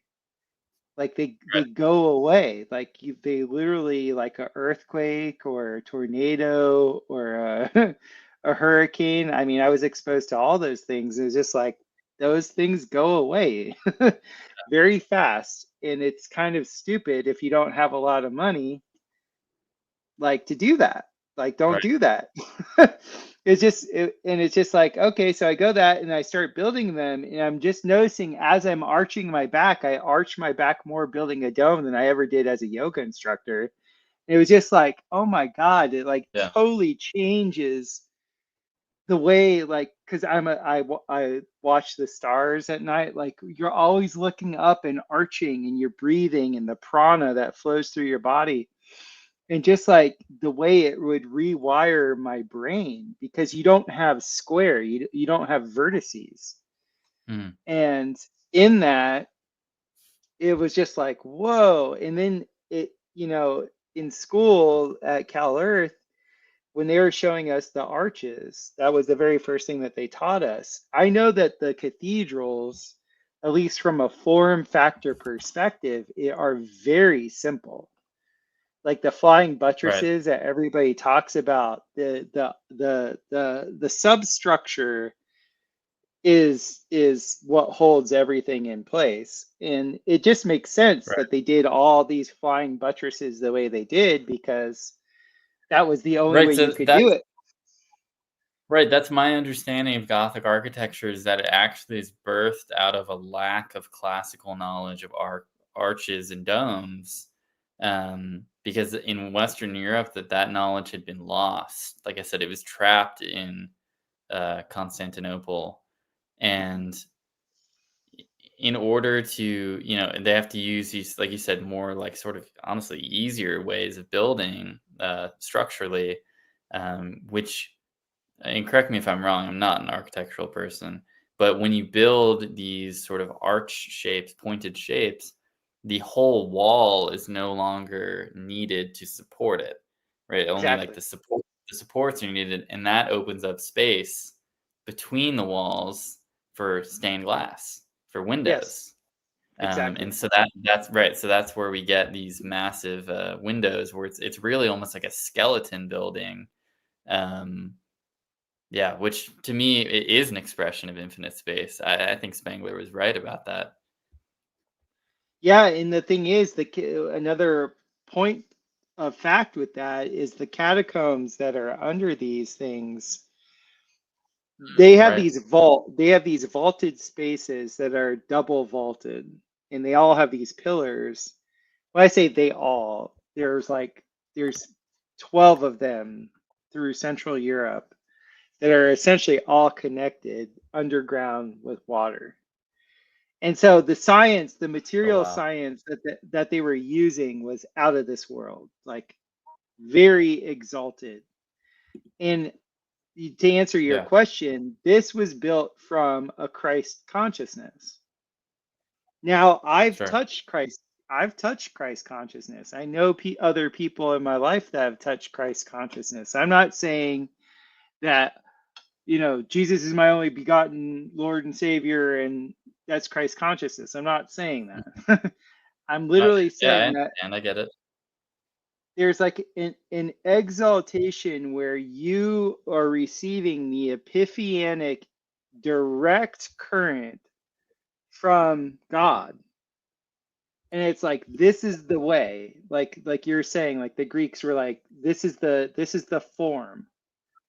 Yeah. Here it is. This is the way to do it. Yeah. And if you're a person of faith, and I've seen this in many different venues, a person of faith to me means somebody that can let go of control. Yeah. You The know, the the mean word the the word Islam means surrender. Oh, great. That Islam means to let go. I mean that in Arabic it means to surrender or let go, to totally sort of bow. Yeah. By the way, I agree with you. Like you said, with the Greeks, they had figured it out. They had that's why there was a plateau in Rome, because their aesthetic, they had reached what they wanted to reach. And I think that's a large part about why we get to the Middle Ages, is because we did achieve Christ consciousness, obviously following the life of Christ. And that causes a lack of progress because, like you said, we kind of had it figured out. It was like, hey, if you need to, like, this Christ consciousness is what needs to be achieved. And so why would we be focusing on all kinds of other stuff? And so you do see a lack of activity or progress, probably because of that, because we had expressed or gotten to where we needed to be at for a time period at least. Are you of the mind that Jesus Christ was an actual physical human? Uh, um, well, I'm still on the fence. I hate to be a fence sitter. Um, I'm not sure, because I would say that my take of it is kind of like a King Arthur sort of thing, like I talked about earlier, where it's Yeah. like myth and history are so intertwined that it's almost irrelevant on some level. I know in this case it's not irrelevant because that does make a big difference. Um, I do think it's possible for God to manifest in a human being, or full Mhm. divinity. Um, and I definitely am a God believing man. But I don't know. It's hard for me. Yeah, I'm still young too, so I don't know if I have that one figured out. I expect it by the time I see you in February in person. Okay.